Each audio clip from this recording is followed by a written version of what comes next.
studio suicide, should I say, if they were going to. But saying that, Captain Jack. with the new character that Johnny Depp's doing in Fantastic Beasts, I'm actually looking forward to that one because I want to see how that. Really? Yeah. In fairness, I rewatched the first Fantastic Beasts, and I was like, oh, okay, this is quite good. I actually enjoy it. I'm looking forward to it. With all the trailers I've been seeing, I'm actually looking forward to seeing what's going to be like. You know. Well, you know, I know it's mixed with yourself because you are a fan of. I like the first three. I really, really like the first three. I remember at World's End being one of the biggest movies ever. Yeah, that was... And that was 11 years ago that came out. That was 2007. That was some summer because we had Spider-Man 3, we had Pirates of the Caribbean 3, we had Bourne Ultimatum 3. It was the year of the threequel. It was 2007. Yeah. Even Ocean's 13 came out in 2007. Oh, yeah. So, yeah, that was a long time ago in a galaxy not so far away, but a time period definitely far away. Any more happier news? Well, here, let's move from one Captain Jack to another. So John Barrowman has been talking away. He's been talking to the Doctor Who showrunner about bringing back Torchwood. Oh, okay. But didn't everyone get completely wiped out? There's only there's only one left from the original crew. Eve Miles, Glenn.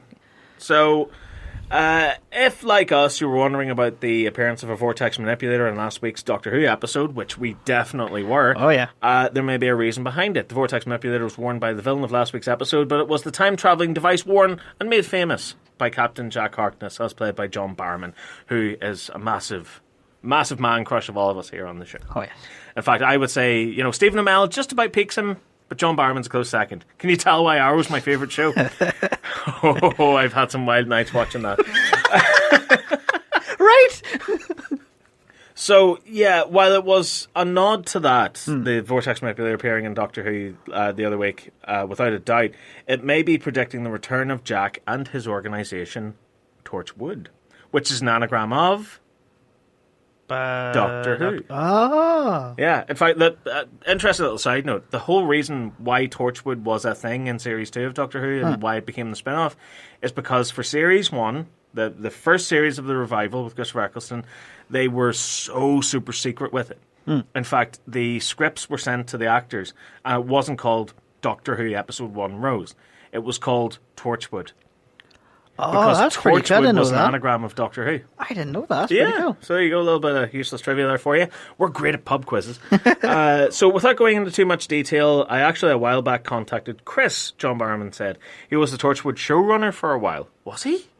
I don't remember that. I was doing meetings with different production companies all around the US, including the CW, and one of the things out of everyone's mouth was, how would we get a hold of Torchwood to do it? So there's a lot of interest in this. And I thought that's an interesting question. A lot of people were asking that. How can we get a hold of that brand to do it, to start making it again? So other companies want to make Torchwood. So John goes on to say, I actually wrote to Chris and I said to him, would he be interested in being a part of something like that or something like that? I can't remember how the email went. He said, let's talk when things calm down a bit. And that was just the beginning of his negotiations for Doctor Who. If anyone can do it, it's Chris. Chris is the one who can make the decision because it's always the decision of the showrunner of Doctor Who. I was told that that's the person who can decide about bringing back Torchwood or Captain Jack to Doctor Who. So, could we see the return of Captain Jack? Do we want to? I wanted to come back in Doctor Who. With Torchwood, the way they left it, it was all over the place. Torchwood needs a reboot. Yeah, because really does, because all they did was just they. If they were going to bring it back, I would like to see them actually recruit, like the way they recruited Gwen in the first place, because all the ones that you got emotionally connected to were all gone. Like, don't get me wrong, not bad mouthing the series. It was a really good series, and I really enjoyed it. Well, I did know. I Series 2 I really enjoyed. Well, you're just full of hatred, aren't you? Torchwood depressed me. Really? It was like The Walking Dead on steroids. Now, I sort of have that thing, and I've said it a million times before, and I stole this line off somebody else who will remain nameless because they're on a different YouTube channel and probably don't know I exist. But that's good. They described watching The Walking Dead as having Stockholm Syndrome for a TV show. Okay. Where you go, It's so bad. I'm kind of done with this now as a TV show. I need to watch the next episode. And that was kind of like Torchwood for me.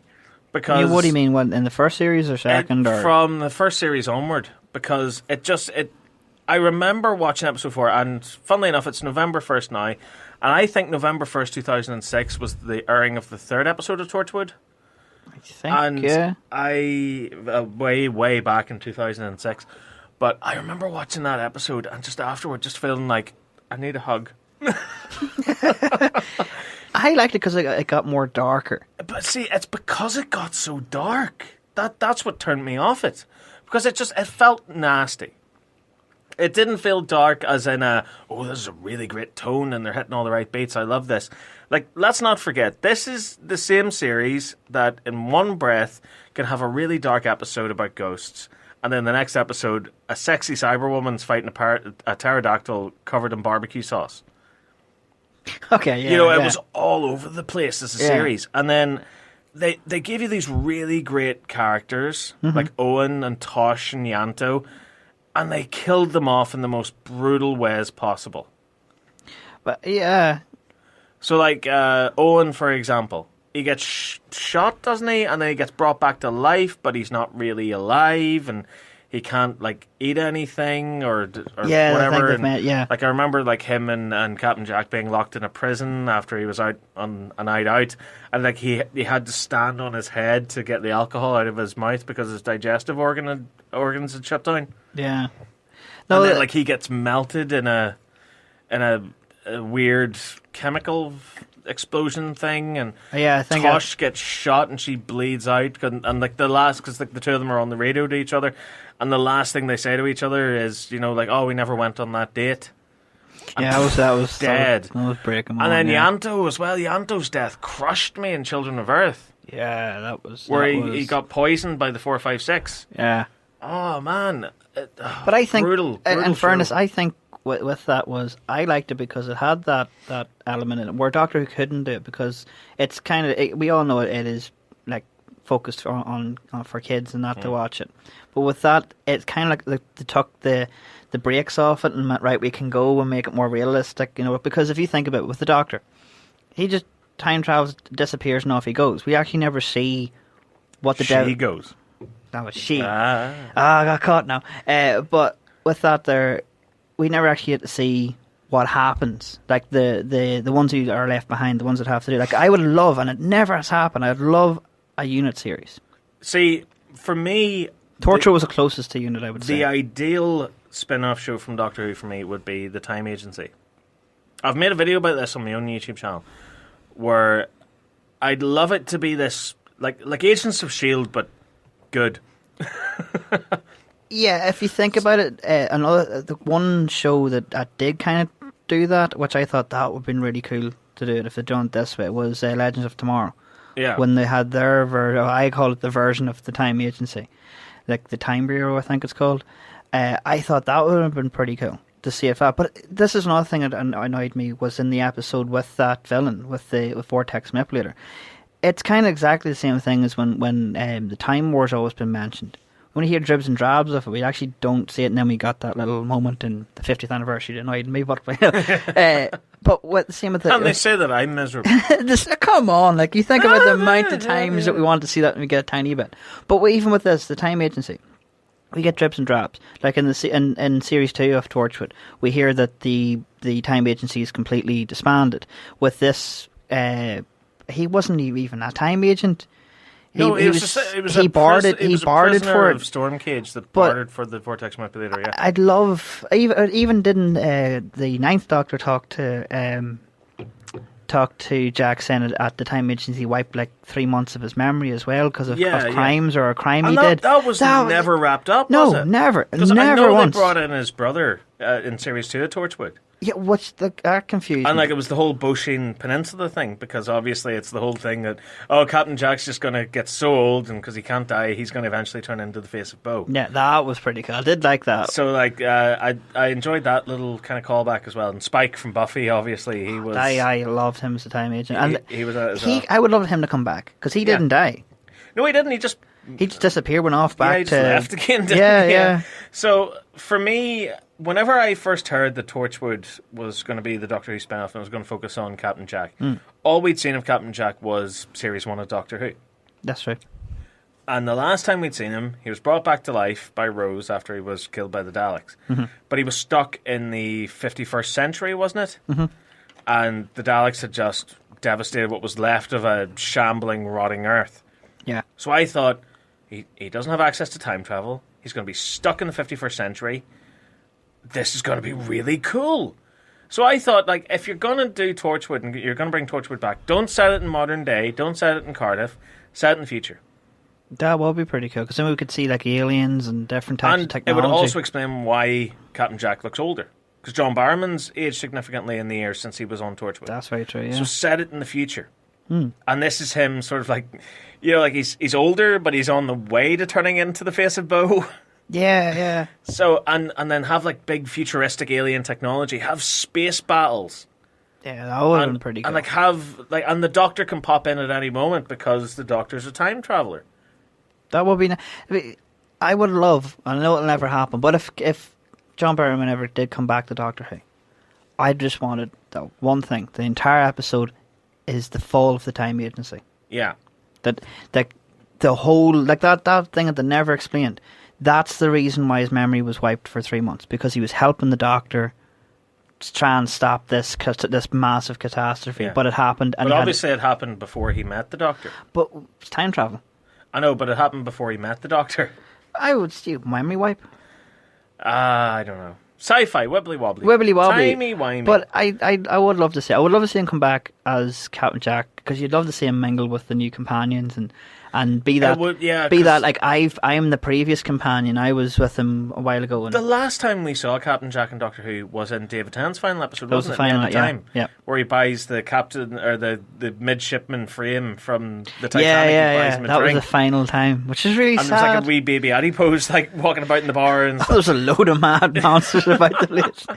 But no, that's the last time we saw him. And obviously with Stephen Moffat taking over as the showrunner, I thought Captain Jack Harkness was created by Stephen Moffat. And River Song was created by Stephen Moffat. Wait, was Moffat? Yeah. Did he make Jack? Because the first time you see Captain Jack is in The Empty Child and The Doctor Dances. Oh. And those are Moffat episodes. My mind has been blown. I did think it was... Yeah, no, Captain Jack Harkness was invented by Stephen Moffat back when he had talent and he wasn't a miserable hack. But... But it's all right. He's gone now. He's gone now. This Dracula series now with Gatiss that I'm just so not going to watch. You have to. Oh no, no. My goal is to get you to watch Venom and Dracula. Why? Because I just want to see. Because you hate me. No, I don't. I can see the fire in your eyes. Anyway, enough about Doctor Who. I'm sick to the back teeth of it now. I have to talk about this episode now on Sunday again. Right. Oh, you're gonna have fun. So here, the Boba Fett movie's cancelled.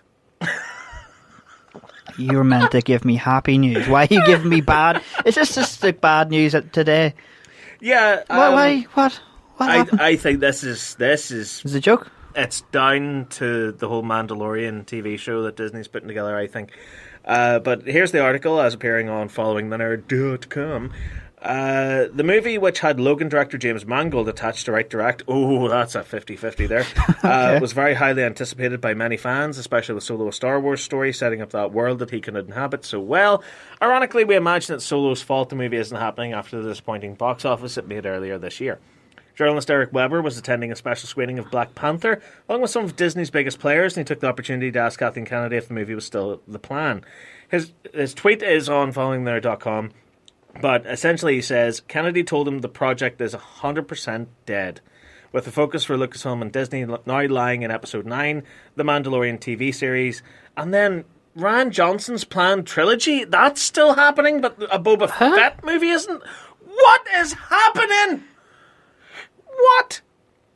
I'm confused. So, Fett, a Star Wars story, was originally set for release this year with director Josh Trank attached, but then obviously Josh Trank turned into an absolute waster, so the road became a bit rocky and ultimately led to a cliff. So, yeah, as is mentioned in this article, Boba Fett's more than likely going to pop up in the Mandalorian TV show. In fairness, I would like to see that. I don't know if they will do that. They're still making Rian Johnson's trilogy. How? That doesn't make sense. He doesn't even have a story. What? So is this after Episode 9? What? It was supposed to come out this year.